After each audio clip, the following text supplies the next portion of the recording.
జై కిసాన్ జై కిసాన్. ఈరోజు తిరుపతిలో నా బర్త్డే సందర్భంగా ఒక blood bank NTR memorial trust చేయడం చాలా సంతోషం. అయితే ఈ తిరుపతి నుంచే నా రాజకీయ జీవితం ప్రారంభమైంది. ఒక విద్యార్థిగా ఇక్కడి నుంచే నేను ఆ రోజు రాజకీయాలకు రావడం, అదే సమయంలో ఎప్పుడు కూడా నేను నమ్ముకున్న సిద్ధాంతాన్ని, ఇది అన్యాయం అంటే ఆ రోజు స్టూడెంట్గా కూడా పోరాడారు, ఈరోజు ముఖ్యమంత్రిగా కూడా పోరాడుతున్నాను. ఈరోజు మీరు ఒకసారి చూస్తే ఇదే ప్రాంతంలో నేను విద్యార్థి రాజకీయాల నుంచి సామాజిక న్యాయం కోసం పోరాడాను. యూనివర్సిటీ నుంచి ఫస్ట్ టైం ఎమ్మెల్యేగా కూడా 1972 ఎమ్మెల్యే అయ్యాను. అక్కడి నుంచి అంచెలంచెలుగా ముందుకు పోతూ నేను నేర్చుకున్నది కష్టపడి పనిచేయడం, నీతి నిజాయితీగా ఉండడం, ఏ సమస్య అయినా ఆ సమస్య పైన న్యాయం అనుకున్నప్పుడు రాజీలేని పోరాటం చేసి తుది వరకు తీసుకెళ్ళాను. ఆ రోజు ఆగస్టు క్రైసిస్ మీరు ఒకసారి చూస్తే 1984లో ఆ రోజు అన్యాయం జరిగిందనుకున్నప్పుడు 30 రోజులు రాత్రింబగళ్ళు పనిచేసి మళ్ళీ తెలుగుదేశం అధికారంలో వచ్చే వరకు పోరాడాం. అలాంటివి అనేక సందర్భాల్లో, ఒక విషయం కాదు, జాతీయ స్థాయిలో రాష్ట్ర స్థాయిలో అనేక సందర్భాల్లో ఎక్కడ అన్యాయం జరిగితే అక్కడ పోరాడాం. విభజన జరిగినప్పుడు కూడా రాజీలేని పోరాటం చేశాం. ఈ రాష్ట్రానికి న్యాయం జరగాలని ఆ రోజు పోరాడాం. రెండు ప్రాంతాలకు మేము విభజన చేయాలనుకున్నప్పుడు కంపల్సరీగా రెండు ప్రాంతాలకు న్యాయం చేయాలి తప్ప ఒక ప్రాంతానికి అన్యాయం జరిగే పరిస్థితి రాకూడదని పోరాడాను. ఈరోజు మీరు చూస్తే ఈ రాష్ట్రానికి అన్యాయం జరిగింది. అన్యాయం జరిగిన తర్వాత ఇదే తిరుపతిలో వెంకటేశ్వర స్వామి సాక్షిగా ఈనాటి ప్రధానమంత్రి ఒక హామీ ఇచ్చారు, విభజన హామీ నిలబెట్టుకుంటానని, ప్రత్యేక హోదా ఇస్తానని. ఆ రెండు కూడా ఇవ్వకుండా మోసం చేసే పరిస్థితికి వచ్చారు. అందుకే అడిగాను, గట్టిగా చెప్పాను. ఎన్నప్పుడు ఇది కరెక్ట్ కాదని రాజీలేని పోరాటం ప్రారంభించాం.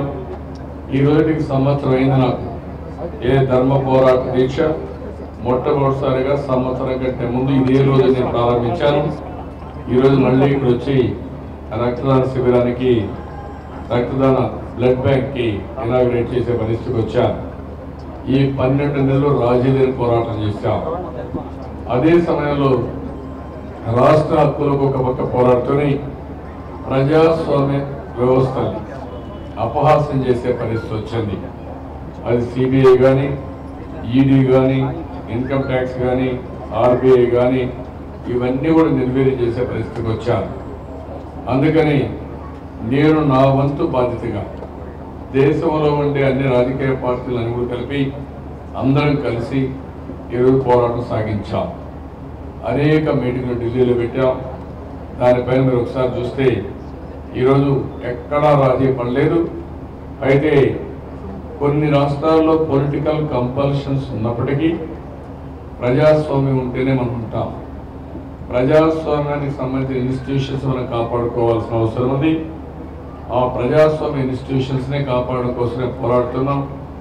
ఇటీవల ఎన్నికల కమిషన్ కూడా వచ్చింది. మీరు ఒకసారి చూస్తే నాకు వ్యక్తిగతంగా ఎన్నికల కమిషన్తో ఎప్పుడు విభేదాలు, సిబిఐతో లేవు, ఇన్కమ్ ట్యాక్స్తో లేదు, ఈడీతో లేదు, ఆర్బీఐతో లేదు, ఏ వ్యవస్థ నాకు వ్యక్తిగత సమస్యలు లేవు. అదే సమయంలో ఆ సంస్థను రాజకీయ ప్రయోజనాల కోసం ఉపయోగించుకునే పరిస్థితి వచ్చినప్పుడు దాన్ని ఎదుర్కోవాల్సిన అవసరం ఉంది. ఆ ఎదుర్కోవడం కోసమే రాజీ పోరాటం చేశాం. ఎక్కడా రాజీ పడలేదు. అదే సమయంలో ఈరోజు ఎన్నికల కమిషన్ కూడా దుర్వినియోగం చేయాలనుకున్నప్పుడు నేను దానిపై కూడా గట్టిగా పోరాడుతున్నాం.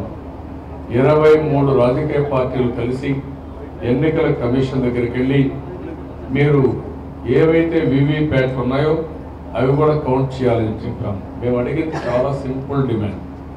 ఈరోజు సమయం లేదు. ఈవీఎంలు ప్రపంచంలో ఎక్కడ ముందుకు పోవడం లేదు. ఈవీఎంలు వద్దనుకుని మళ్ళీ పేపర్ బ్యాలెట్కి వెళ్తున్నారు.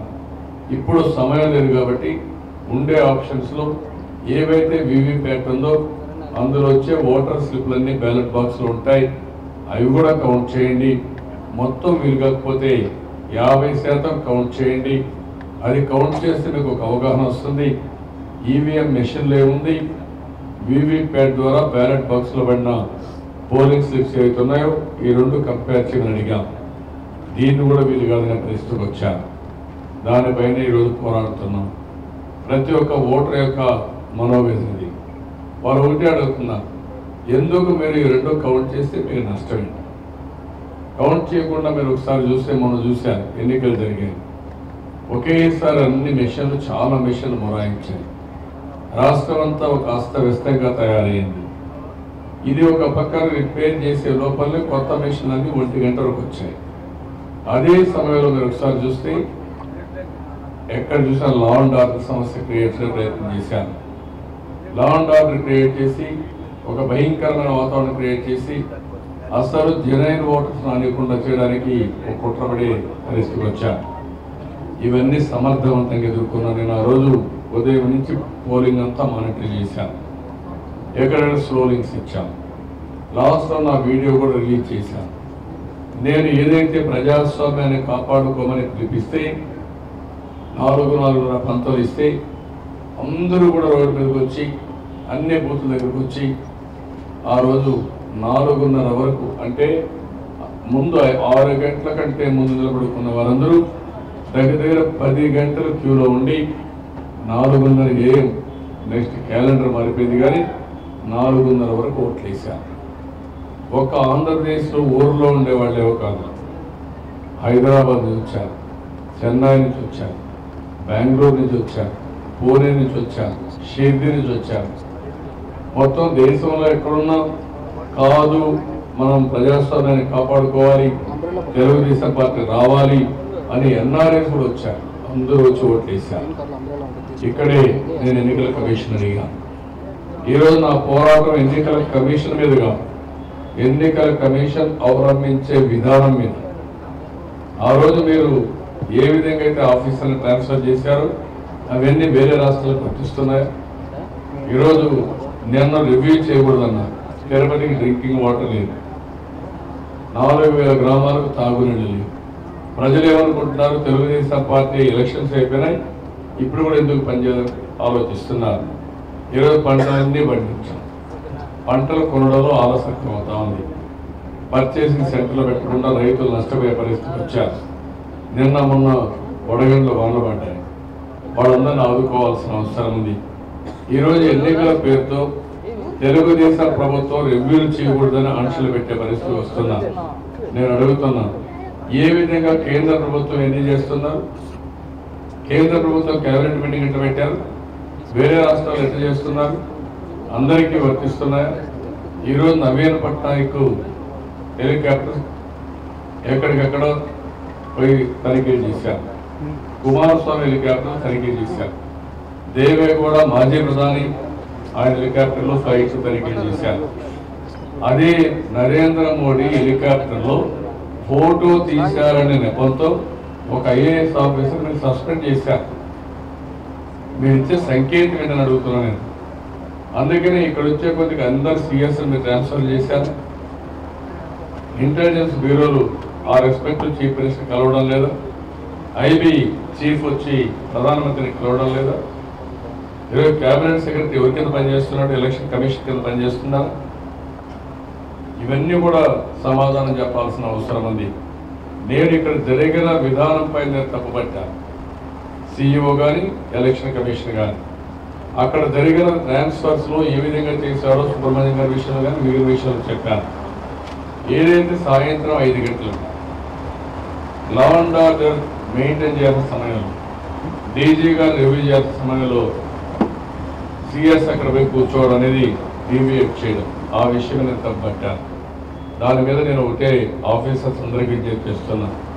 ప్రజాస్వామ్యాన్ని కాపాడుకోవడం నా ఒక్కరి బాధ్యత కాదు, మనందరి బాధ్యత. ఎవరైనా వ్యక్తిగత ప్రయోజనాల కోసం లేకుంటే మీరు వాళ్ళేది చెప్పారు కాబట్టి చేయాలనుకోవడం కోసం మీకుండే పర్సనల్ అజెండా తీసుకొచ్చి ప్రజాస్వామ్యాన్ని అపహాస్యం చేయడం కరెక్ట్గా. ఈరోజు ఆంధ్రప్రదేశ్లో అభివృద్ధి జరిగింది 5 ఏళ్ళు. నేను అందరినీ సమానంగా చూశాను. ఆఫీసర్లు సమర్థులందరికీ ముఖ్యమైన పొజిషన్లో పెట్టాను. అందరి కృషి చేశాం. 5 సంవత్సరాల్లో మీరు చూస్తే దేశంలో ఆ రోజు ఇది బి టీం అని గిటాలు చేసిన వాళ్ళు ఈరోజు నెంబర్ 1 టీం ఇది కంట్రీగా తయారైంది. దీనికి కారణం నేను ఒక్కడే కాదు, నేను టీం లీడర్ మాత్రం. ఆల్ ఆఫీసర్స్ యునైటెడ్గా పనిచేశాను, రాత్రింబోళ్ళు పనిచేశాను. నిన్న ఎలక్షన్స్ అయినాయి, నరేగాలో రేటింగ్ చేస్తే నెంబర్ 1 ఎవరంటే ఈ సంవత్సరం మనం వచ్చాం అని నేను గర్వపడుతున్నాను. ఇది నా ఒక్కడి పర్ఫార్మెన్స్ కాదు, ఈరోజు మొత్తం డిపార్ట్మెంట్లో ఉండే ప్రతి ఒక్కరు పనిచేశారు. ఈజ్ ఆఫ్ డూయింగ్ బిజినెస్ కానీ, అదే మరిగా మీరు చూసి జిఎస్టిపి కానీ, ఆల్ పారామీటర్స్లో చాలా అవార్డ్స్ రావడం కానీ అన్నిట్లో అధికార యంత్రాంగం పనిచేశారు. ఈరోజు నా పోరాటం ప్రజాస్వామ్య పరిరక్షణ కోసం.